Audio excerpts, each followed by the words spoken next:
My name is Natalie Perez, and I have an interview with the singer of the anime TV show Sailor Moon on August 29th, 2014.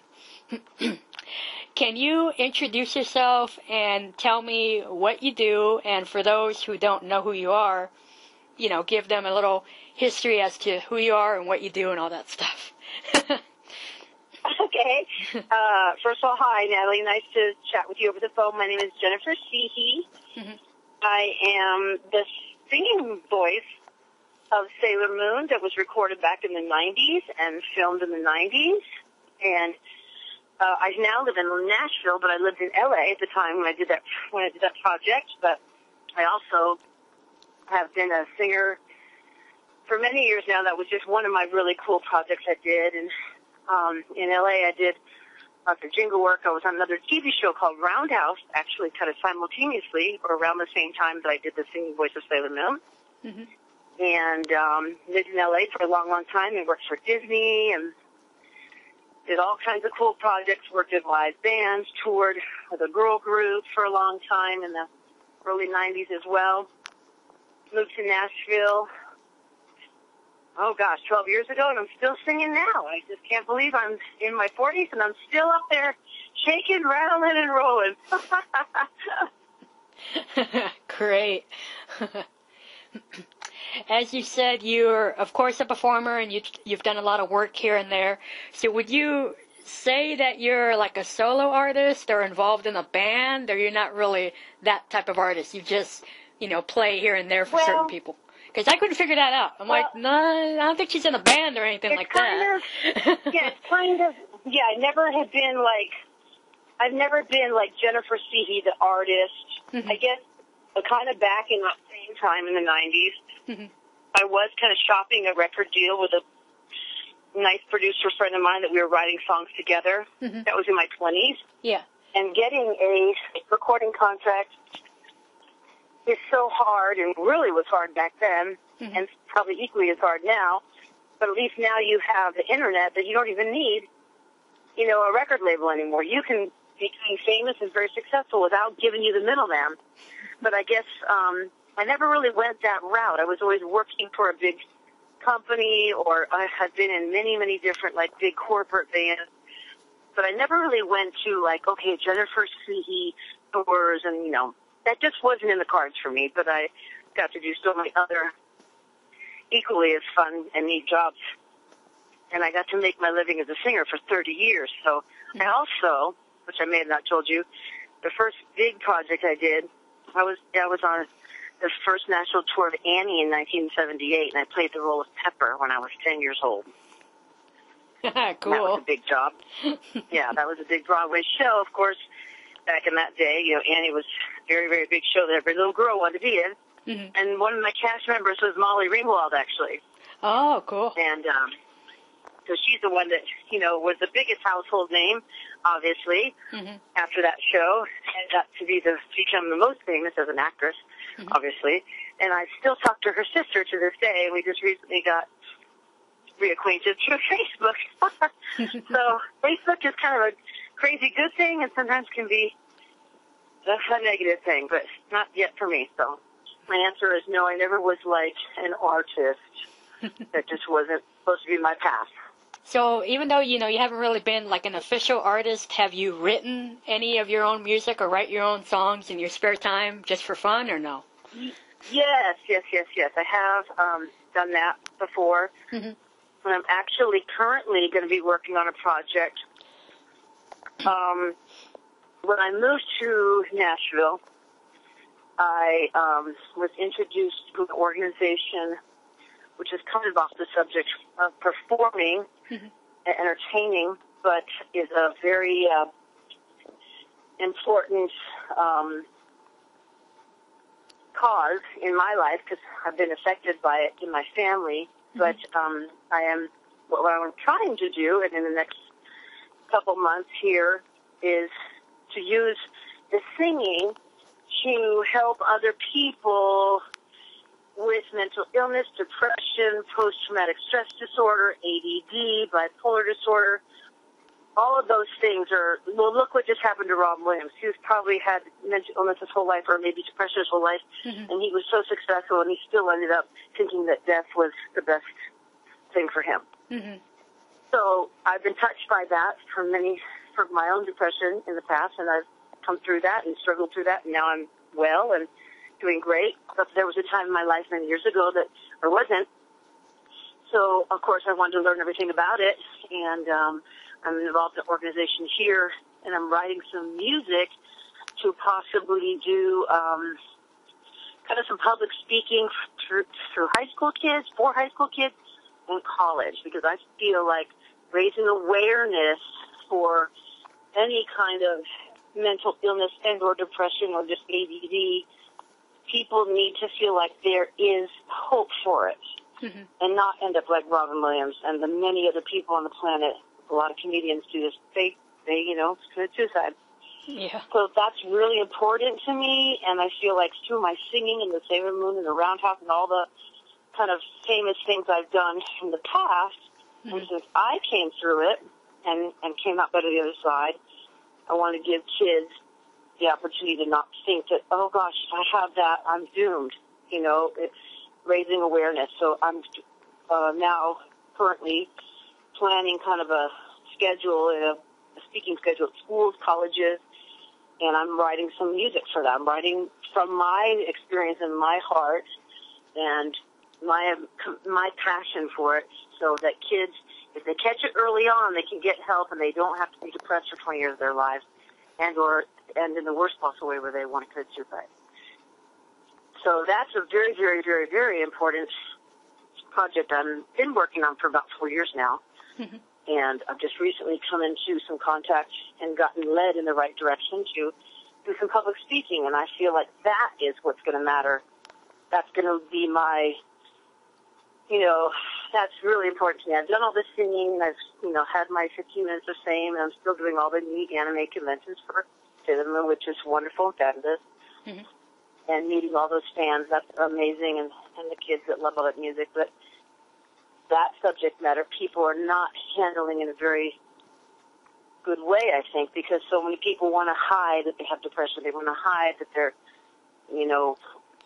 ADD or bipolar or whatever it is, because it sounds very scary to people. It does sound very scary, but it doesn't have to be, and you can get help, and so that's a very near and dear project in my heart, and I'm working on that, so that's going to be to be continued on that one.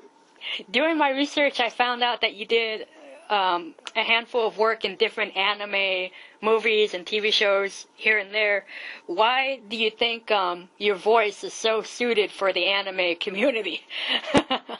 Oh, gosh, that's kind of I think, I'm not sure, it was just the first thing. Well, actually, when I lived in Japan back in the 80s, because I worked for Tokyo Disneyland, that's what brought me to Japan the first time, I was singing in Tokyo Disneyland in the band that they have at Tokyo Disneyland. And a producer just kind of, I think he saw me in the band, and he really wanted an American singer for this project called City Hunter. That was the first project I did, and I just got paid to sing a couple songs. Now, that wasn't really considered anime, I don't think, back then. That was in the 80s, like late 80s. That it was like an animated movie. Because in Japan, animation is huge, as you know. Yeah. So I did that first, and then I came back here many years later. I don't think that I was sought out by anime. I just fell kind of into it. And when I auditioned, and my agent sent me out on some of these projects, I just got picked because maybe it had a really young sound, and that was it. And then I moved on to a tour with the bands, all the different cool bands that I worked with after I did the TV show and Sailor Moon. And I didn't revisit Sailor Moon until a couple of years ago when I got wind of, wow, these anime conventions, and Sailor Moon is like the queen of that. And no one knew where I was. And people were trying to get a hold of me, but I had moved out of L.A., so people thought I was dead or retired or who knows. So I'm just glad that I found out about it, and now it's such a fun project and neat to see people still be so affected by those songs from the 90s. Do you remember what you were doing when you got the call to come in and play the singing role for Sailor Moon? Gosh, that's a funny story. Like I said, Sailor Moon wasn't Sailor Moon yet. Yeah. Meaning that this was just, they're like, oh, it's a cartoon, it's from Japan, we just need some songs for this cartoon. Mm-hmm. And, I was in my 20s, I was working on a lot of other things, and I thought, okay, they're going to pay me this much, X amount of dollars. Mm-hmm. That sounds fun, I'll do it. And I just went to the producer's house, mm-hmm. Did the first album, and so Sailor Moon hadn't been out on American TV yet, so we didn't know. Mm-hmm. I, the producer, the other girls that sang, there was only one other girl I knew in L.A. that did it, mm-hmm. with me. Her name was Sandy Howell, and we just were like, oh, this is a cool project. These are neat songs. I had no idea that Sailor Moon was going to go on to be this iconic character from anime. We didn't know because, like I said, that years later or a month later it came out. I did see it on TV, but I was like, oh, that was that cute cartoon I did. Isn't that neat? It's on TV. I think that I was always trying to make sure it was still working, that, I just moved on, and then the show went off the air after many seasons, and I had done a few more album projects for them. They called me back in. They changed producers a couple times, and they tried to make the music a little different. And then it just kind of went away, or I went away from it and didn't keep up with it. Mm-hmm. Because when I signed the contract with Geek Entertainment, they kind of, the rights to it and all that, it wasn't like I was getting paid residuals for it, Mm-hmm.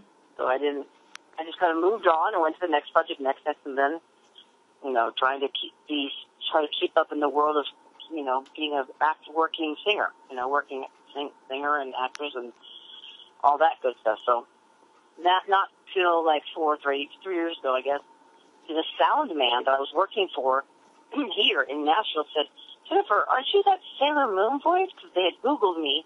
Yeah. I go, yeah, I did that whole project. And they're like, do you realize what she is now? I'm like, no. So, because I moved out of California, L.A., where it got filmed and created and mm-hmm. produced, I think I had lost, track of all that. So I didn't know that this anime world had grown and blew up to be so big that it's crazy like the Beatles, Yeah. They're really crazy for the anime, I tell you. They really are. Yeah. Before or while you were just, barely starting with Sailor Moon, did you know what it was at the time, or you just had no idea? Okay, it's a cartoon. That's all I know. No, we didn't know. I didn't know because it was from Japan. And even when I lived in Japan, 4 or 5 years previous to that, Sailor Moon, I don't think was out yet. Mm-hmm. I knew what Hello Kitty was, mm-hmm. and I knew that kind of iconic, products and stuff. But Sailor Moon wasn't, like I said, we didn't know. It's like, when Star Trek first came out, they didn't know how big that was going to be. And 40 years later, the Star Trek characters are still doing the Trekkie convention. So it's kind of the same thing. Mm-hmm. I don't know if Sailor Moon is as big as Star Trek, but it sure seems so sometimes when I go to these conventions and there's 80,000 different people coming through. Because that's for all anime, not just Sailor Moon, obviously. That's all anime. People are the gaming, mm-hmm. the cosplay, mm-hmm. the different animes, the cartoons, the voices in the games, the gaming. There's a whole. I think it's great that it's opened up a whole new world for voiceover talent, singers. More so voiceover, in my opinion. They don't have a whole lot of singing, I think, now, but it's really opened up a whole new world for many people to do their, creative craft. What made you want to be a part of the whole Sailor Moon, project to begin with? It was just a really great little neat job, and I was doing a ton of recording. I had done a bunch of big commercials for Barbie and Mattel, and I was the Hot Pockets singer for 20 years. That Hot Pockets jingle, that is me as well. So I was doing a lot of studio work, so I would get called. And a lot of times, back then, it was just like, hey, if it's paying good money and it's a neat project, like I said, we didn't know Sailor Moon was going to be Sailor Moon this is today. We had no clue. That was 20 years ago. Yeah, yeah. So it's really grown, we didn't know. But I'm grateful that I am now because it's so fun. I get to do these neat different, types of things. This past summer, you partook in that anime expo that's held here in LA, and you did, a panel and autograph signing, and even a little mini concert where you sang some of the songs that, you're known for the TV show. What was it like reliving, singing those songs and singing them to the fans that love the show so much? What was that whole experience like? Well, what's really cool is that I got to invite my nephew, who lives in L.A. and is now a professional musician. I got to invite him to play with me, and he's, 20-something years younger than me. Mm-hmm. And since he lived in L.A. and I got to come out, and since I was from L.A., I knew a lot of people still there. So when I got involved with the anime people in the Anime Expo, I said, live band is way better than to just do it to tracks. Mm-hmm. And so obviously, I had done a couple other smaller cons in Nashville and Vegas and stuff. And, I did a big band show here because these were all my bandmates are. So we, of course, had a band here where I did it. But I think that the fans in L.A. were way more, I don't know if the right word maybe, they were way more versed on Sailor Moon. They knew all the words, and of course the band sounded great. It felt kind of like a little humbling and surreal because I feel like I'm just this totally average, normal person that's been singing in the world as my job, and never with like fame to the point of Adele or Katy Perry. But I felt like them at that moment because these people, and there's going to be 300 or 400 people in that room, maybe give or take. Mm-hmm. They were videoing, they were taking pictures, and they were singing along. I could tell that those songs really grabbed their emotions, and it was really amazing to see that something that I sang on and did, 20 years ago still has a life to it. And most of these people were young, like in their 20s. Mm-hmm. There was a few older, people that were still like anime, but it was great to see that even, way after I did that 20 years ago, that the fans now are still loving Sailor Moon, and those songs still have value, and they're so simplistic, but people still get the same emotional payoff from them. And some girls would come up to me and say, oh my gosh, that song helped me through this breakup with this boy, or this one girl said, I had depression, and that helped me, and another girl said, I was bullied, and that my only love helped me. And I thought, music is so amazing how it can heal so many people, and that's probably why, I've been a singer my whole life, because it heals me every day. It is like my therapy, and thanks to God, I was gifted with a great voice as a kid, and I nurtured that and took voice lessons and kept it up, and I'm grateful that I got to get paid to do what I love to do. Mm-hmm. I don't need to be the status of Katy Perry. That would have been nice, but that wasn't meant for me to be like a Katy Perry or Adele. But in my own little world, I have moments where I feel like, wow, my voice has really touched somebody, and that's a great thing. It's a great feeling, and they just loved it. So it was very humbling, I guess, if you wanted one word. It was humbling, and I felt very grateful that they were so still into that music from 20 years ago. Would you consider doing a mini touring run of just playing those Sailor Moon songs if you could?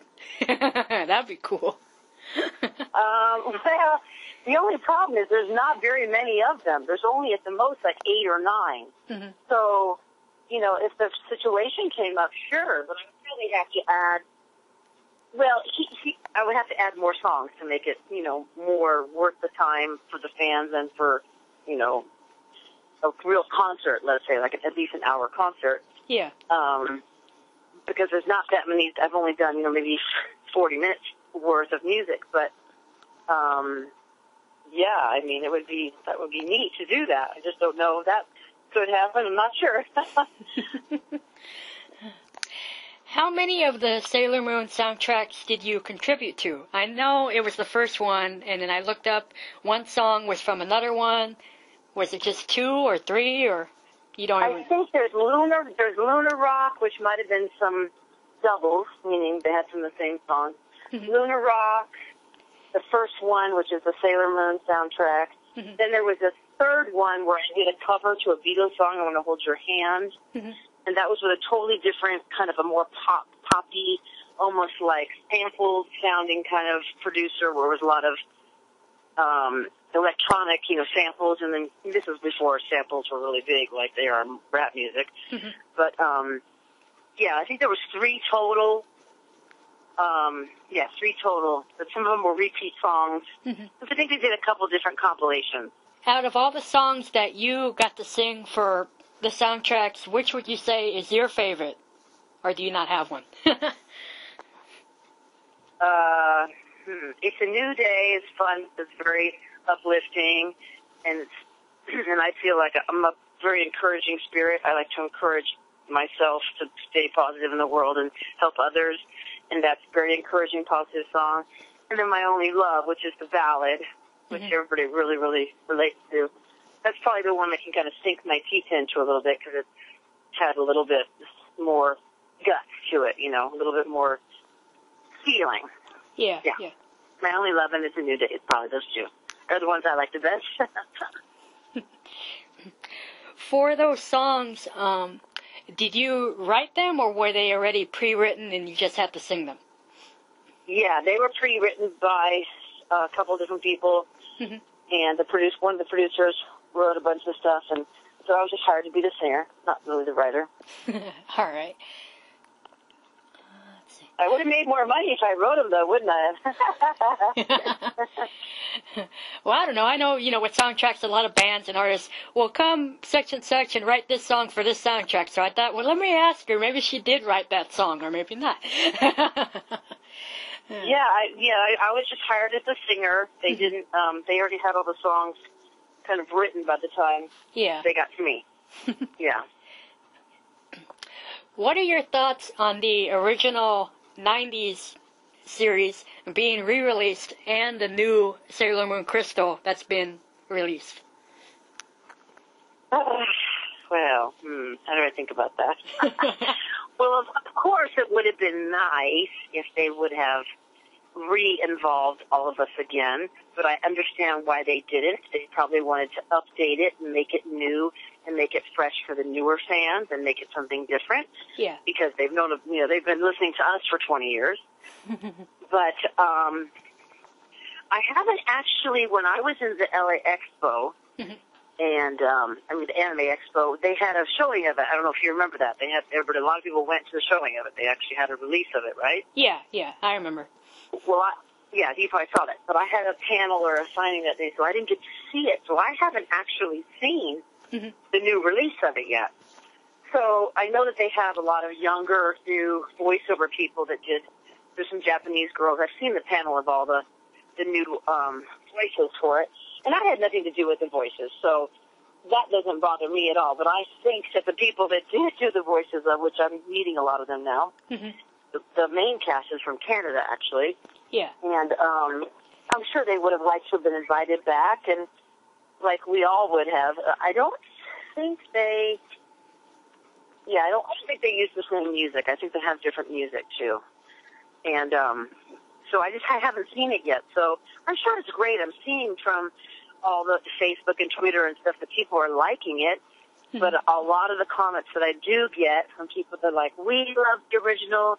You guys were the ones that authenticated it. And, we still love you guys, but we like the others. So it seems like it's good for everybody. They're still like what we did. But it's okay. It's fine that they put new people on. It would have been nice to do the project again and have new songs, but they probably wanted that voice to be a little different, so I get why they had new people. I totally understand. I had my time with it, and I'm grateful that I got to be I am the original, so no one else can be that but me. You, of course, were involved when Sailor Moon, first started, so when you were done, working on that project, you had said that you stopped, following up on it, so you haven't actually sat down and watched the whole TV show and found out what happened? Wait, you mean the original or the Yeah, the original. Because it has, 5 seasons? I did. Yeah, there was quite... I did watch a lot of it, but again, and I haven't... I know that they must have... I don't know if they sell the original, DVDs of it. I'm guessing they do. I'm guessing that the copyrights and all that and the originators want to make money from that. But I think a lot of the fans just have it, the reboot and all that. I did watch a lot of it, but again, my life was happening. So I didn't have time to sit down and see the whole... The fans are funny because they're like now... And that's because I'm not the voiceover talent. The fans are like, well, here's what happened then. So I love learning from them. Because I'm a busy person, I don't even have cable or TV at my house. I don't even own a TV. I hate TV. Mm-hmm. I don't like the new TV back. I hate all those reality TV shows. Yeah. But I'm just not a TV watcher. I have so much going on. Yeah. And I like to do all kinds of other stuff that I rarely sit down and watch TV. But yeah, one of these days I'm going to go back and then see, because I've seen all the ones, of course, the music has been in. Mm-hmm. And it's fun learning from these fans because they know so much about the storyline, obviously. And it's fun. It's fun to see them get excited and tell the story. And they know more than me because they've been a fan for 10 years, and they know everything that happens. Yeah. They know everything. Like, if I need to know anything, I go to my fans and say, hey, what's happening here? They'll tweet me back with, okay, Jennifer, here's the deal. And they're so cute. They're just so into it. So it's so fun to connect with them. I have some few favorite fans or people that I've met. They're not fans, but people that just love Sailor Moon and cosplay people. And there's a few girls that I have friends with and have met quite a few times and from LA and stuff. And they know everything. So if I ever have to check a fact or something, they know it because that's what they're passionate about, So it's cool. It's very cool. Besides this year's Anime Expo, you plan to take part in other conventions. You want to discuss that? Yeah, I am going to Malta, Italy in October, at the end of October over Halloween. And that is called Malta Comics Expo. Malta Comics Expo. That's in October. I have another con coming up this weekend. The 6th of September. Which is in Bowling Green, and that's called KoshiCon. It's a much smaller con, but I have a friend who runs that. Mm-hmm. And then there's another smaller con, which is a one-day con here locally. That's called GayCon Clarksville in Tennessee, and that's the 20th. So, of course, I like to do ones that are local because you don't have to travel. The travel is, it takes a little more out of you when you have to travel a lot. When I went to LA and then I went to Vegas right after that, I came back and I was like, whew. I got to rest up because, I'm not 25 anymore, so I have to make sure I'm, still in good voice and everything. Mm-hmm. And and I'm working on a bunch of other ones, but they're not booked yet. I'm in a lot of negotiations with different ones, and Florida is a possibility that's coming up possibly in November. So I won't mention those until I know they're happening, just in case something falls through, because sometimes that happens for whatever reason. And what else can we expect to see from you for the rest of this year into next year? Let's see. Well, again, I'm doing the motivational speaking for the kids. Mm-hmm. That's my big project. I'm really passionate about that. And that still involves singing. I will be doing a live concert at every single one of those, most likely. That's what we're working on, probably with a live band or, recorded music. So that is kind of something I'd like to do into, the next 5 years of my life, because that, I think I want to help other people and make a difference for people that feel like they, can't get through their days. So that's one thing. And I just did a cool project with these really nice guys that are called the Memphis Boys, and that was in Memphis, and I have worked with them and some possible gigs maybe coming up. Maybe in the next year or so, and they are the original guys that worked with Elvis and Diamond. They were session players on some big songs back in the 60s and 70s. And then I just work in bands and do sessions and jingle work here and all kinds of stuff and recording and song demos and working on writing some music for that one project. So I'm just grateful to be able to keep doing what I do. And any last words to the friends, family, fans, everybody out there? Any last words? That's funny. Any last words? Oh, that's an interesting question. I guess what I can say is obviously to all Roundhouse, Sailor Moon, just general people that like the anime people and or people that like the music from Sailor Moon and all those different projects that I'm just grateful that I get to keep on performing for them, and I'm so thankful that they still support me and my singing, and I'm just grateful that they still want to see me sing, and I'm going to keep singing until someone pushes me off the stage or I die. Whichever comes first.